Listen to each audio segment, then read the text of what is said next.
Halo guys, seperti biasa hari ini kita bakal ngelanjutin lagi alur cerita dari Raja Pahlawan paling menyebalkan. Bagi kamu yang bingung bisa tuh ke playlist kita Raja Pahlawan paling menyebalkan, atau kamu bisa klik link playlist yang ada di deskripsi. Untuk kamu yang udah setia nonton di obrolan isekai, terima kasih banget. Dan sekarang ayo kita masuk ke kisah Raja Pahlawan paling menyebalkan part 42.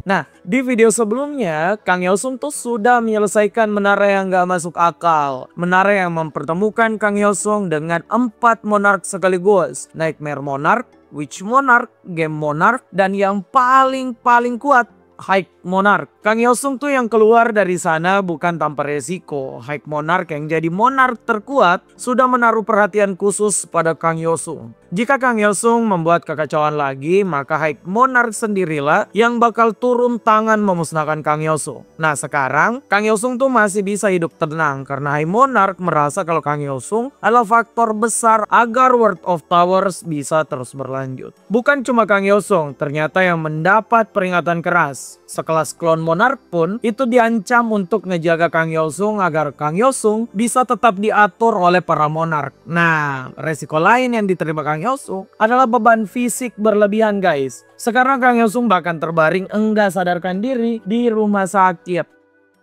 Kang Yeosung yang enggak sadarkan diri itu jelas membuat semua orang khawatir. Nah tiba-tiba Kang Yeosung ini terbangun secara mendadak. Dia tuh nggak menyangka kalau dirinya sedang ada di rumah sakit. Kang Yeosung yang masih bingung dengan apa yang terjadi kemudian dikagetkan dengan Partai Sik yang tiba-tiba memeluknya. Kang Yeosung tuh tentu saja geli parah karena dipeluk om-om brewokan guys. Tapi Kang Yeosung nggak bisa berbuat banyak. Kang Yeosung tuh ngerti kalau Partai Sik itu khawatir banget hingga tidak bisa menahan diri buat memeluk Kang Yeosung. Bagaimana sih nggak khawatir? Kang Yeosung tuh pingsan sampai seminggu penuh. Kang Yeosung aja itu sampai terkejut dengan fakta tersebut.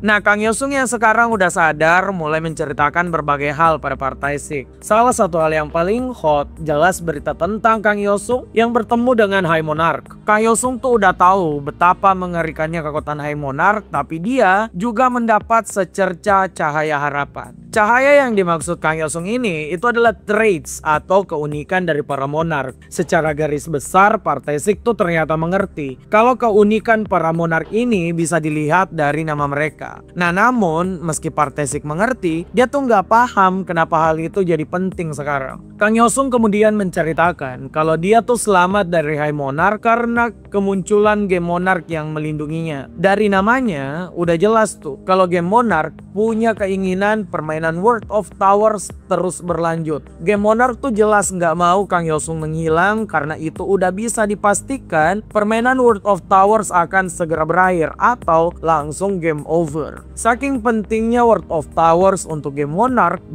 tuh bahkan berani maju dan menentang keputusan High Monarch. Nah disinilah nama para Monarch menjadi penting karena mereka tuh bakal melakukan apapun selama hasrat yang tercermin di nama mereka itu bisa dipenuhi. Kesimpulan tentang hasrat para Monarch ini jelas tidak terlepas bahkan untuk High Monarch sekalipun. Kang Yeosung tuh jadi bersemangat karena sekarang dia punya misi baru yaitu mengetahui nama asli dari High Monarch. Jika nama asli High Monarch itu terungkap, maka Kang Yeosung merasa bisa membalikkan keadaan dengan memanfaatkan trait tersebut. Nah di momen Kang Yeosung bersemangat ini, Partai Sik tersenyum guys. Partai Sik merasa lega Kang Yeosung masih bisa kelihatan semangat setelah melihat kekuatan mengerikan dari para monark.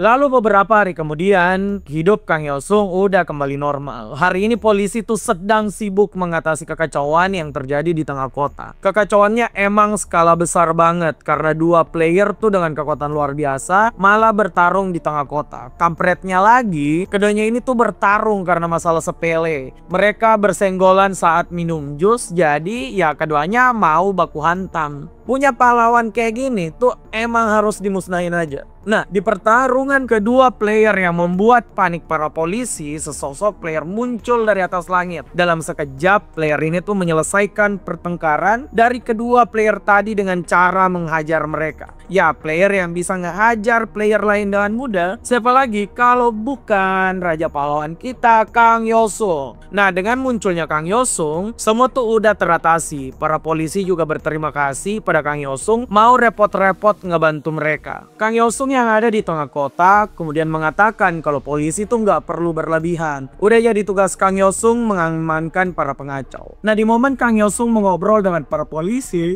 tiba-tiba tuh hal yang sangat mencengangkan terjadi. Dua player yang mengamuk di jalanan tadi tiba-tiba diselesaikan oleh seseorang. Kang Yosung tuh sampai kaget banget. Siapa yang berani menyelesaikan orang lain di tempat ramai seperti jalan raya? Saat Kang Yosung berpikir, dia juga ikutan diserang tuh. Kang Yosung sampai tumbang di tengah banyak orang dan tentu saja membuat kepanikan menyebar secara instan. Nah, fenomena penyerang tidak terduga yang menimpa para player di tengah jalan tadi ternyata dilakukan oleh seorang pria tua di atas sebuah gedung. Pria tua ini itu udah mau kabur setelah melakukan penyerangan. Tapi hal itu tuh nggak akan terjadi. Kang Yosung tuh ternyata muncul di sana, guys. Nah, meski Kang Yosung diserang dengan fatal, Kang Yosung masih bisa selamat karena skill super regeneration miliknya. Ya, ini nih privilege orang kuat yang pernah mengalahkan Abominable Fusion Monarch. Kang Yosung yang udah melihat penyerang yang berani menyelesaikan player di tengah kota tentu saja marah. Kang Yosung bilang dia tuh nggak akan melepaskan penyerang tersebut. Tapi saat bertatap mata, Kang Yosung tuh malah membeku karena dia ternyata mengenal penyerang yang ada di depannya. Saat Kang Yosung membatu tadi dan enggak bisa berkata-kata, sebuah flashbang jatuh di depannya. Ledakan cahaya kemudian terlihat di seluruh penjuru area, bahkan sampai di lokasi Partai Sik.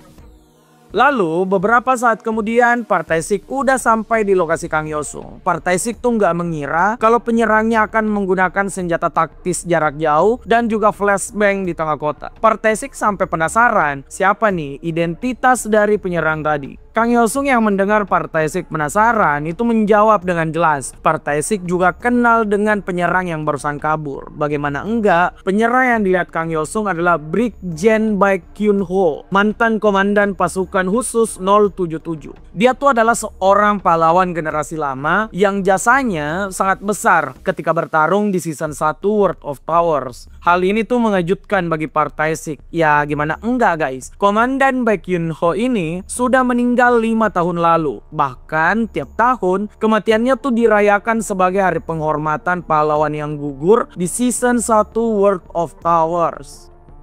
Setelah tahu siapa penyerang dari para pahlawan yang bertengkar di jalanan tadi, Kang Yosung mengumpulkan semua anggota guild Raja Pahlawan. Mereka tuh bakal melakukan misi pertama mereka. Kang Yosung memperlihatkan skill string telepon. Skill ini tuh bisa membuat para member untuk menghubungi Kang Yosung secara langsung, kapanpun dan dimanapun mereka berada. Beres dengan komunikasi, isinya tuh sekarang memperlihatkan gambar dari penyerang misterius yang akan mereka buru. Kang Yosung memperingatkan kalau perburuan ini berbahaya karena target bersenjata dan sangat terampil bertarung. Kang Yosung kemudian melarang siapapun untuk melakukan pertarungan. Hal ini karena si penyerang sudah menyelesaikan nyawa lebih dari 20 player sebelumnya. Jadi siapapun yang bisa menemukan si penyerang, Kang Yosung mewajibkan mereka untuk menghubungi Kang Yosung dengan skill string telepon. Kang Yosung berjanji akan ada di tempat mereka dalam waktu 5 menit.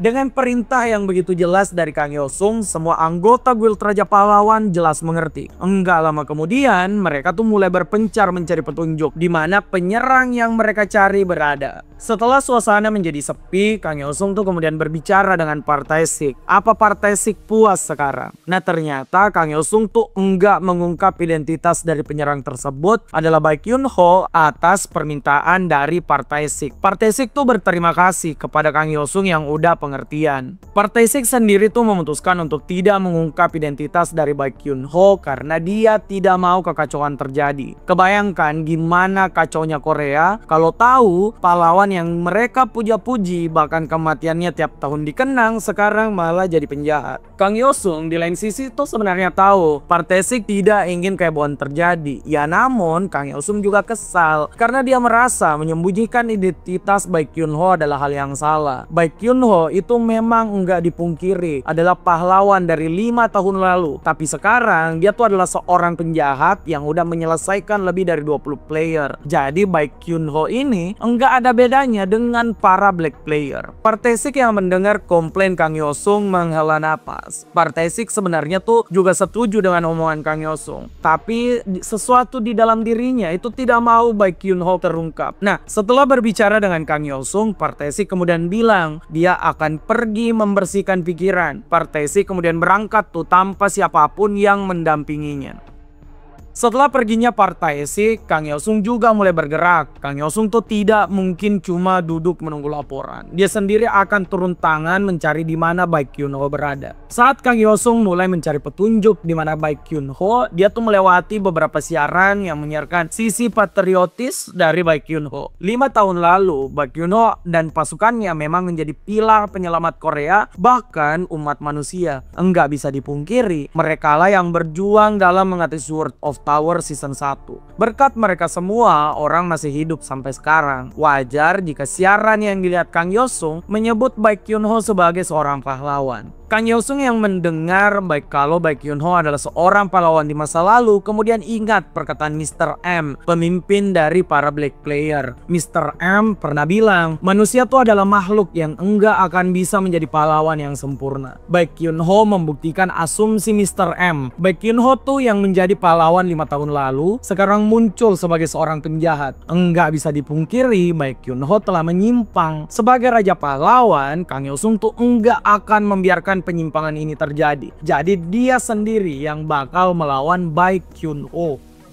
Di tengah rasa kesal Kang Yosung, dia kemudian menerima panggilan dari skill string telepon. Skill tersebut tuh ternyata datang dari Partai Sik. Kang Yosung mengangkatnya dan berucap santai. Apa Partai Sik mau menyapa Kang Yosung dengan hangat sekarang? Nah, candangan Kang Yosung ini langsung berhenti guys. Suara di balik telepon bukanlah suara dari Partai Sik. Orang di balik telepon memulai komunikasi dengan Kang Yosung dengan bertanya satu hal. Apa Kang Yosung betul raja pahlawan? Kang Yosung yang mendengar suara itu langsung panik. Kang Yosung tahu kalau suara tersebut berasal dari Baek Kyun Ho. Baek Kyun Ho yang sedang menyandra Partai Sik. Dari balik telepon, Baek Kyun Ho tuh mengaku kalau dia udah lama memperhatikan Kang Yosung. Baek Kyun Ho merasa Kang Yosung tuh adalah orang gak bermoral yang main-main sebagai pahlawan di dunia yang sedikit lagi hancur karena World of Games. Nah, Baek Kyun Ho yang merasa Kang Yosung menikmati bermain pahlawan-pahlawanan, kemudian memberi Kang Yosung kesempatan menjadi pahlawan. Baek Kyun Ho tuh menentang Kang Yosung untuk menemukannya selama 1 jam ke depan. Jika Kang Yosung telat sedikit saja, maka Partai Sik akan diselesaikan oleh Baek Kyun Ho tanpa ampun. Kang Yosung yang mendengar ini tentu saja tegang bukan kepalang.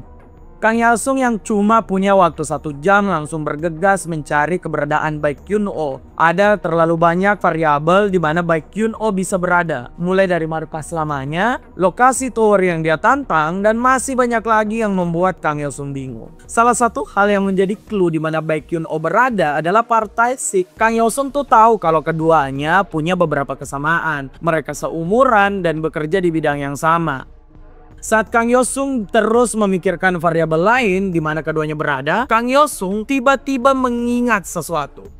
Nah, di sisi lain, Baek Kyun Ho tuh ternyata di sebuah gedung tua guys. Partai Sik jelas ada di sana dan sedang terluka. Partai Sik masih punya tenaga untuk menanyakan kenapa Baek Kyun Ho sekarang menjadi jahat, padahal dia tuh adalah seorang pahlawan. Baek Kyun Ho memperlihatkan wajah sinis dan bilang kalau masanya menjadi seorang pahlawan udah berakhir sejak lama. Jadi dia mengklaim sendiri kalau dia tuh udah bukan seorang pahlawan. Nah, dari waktu yang diberikan Baek Kyun-oh pada Kang Hyo-sung, sudah 5 menit waktu berlalu. Baek Kyun-oh menyarankan Park Tae-sik untuk merenungkan hidupnya dalam 55 menit ke depan. Park Tae-sik yang ngedenger hal ini malah tertawa dan dianggap udah gila oleh Baek Kyun-oh. Nah, ternyata Park Tae-sik tuh tertawa karena udah 5 menit. Tiba-tiba di atas Baek Kyun-oh udah muncul orang yang kita tunggu. Siapa lagi kalau bukan mamang-mamang bernama Kang Hyo-sung. Nah, Kang Hyo-sung tanpa basa-basi menyerang Baek Kyun-oh. Kang Hyo-sung datang menepati janjinya kalau dia akan muncul dalam 5 menit. Setelah Kang Hyo-sung menyerang Baek Kyun-oh, tentu semua penasaran apa yang terjadi dan apa alasan Baek Kyun-oh menjadi penjahat. Penasaran? Kita nantikan saja guys kelanjutan di video berikutnya. Terima kasih aku udah nonton sampai akhir dan jangan lupa komen, like, share, dan subscribe obrolan isekai.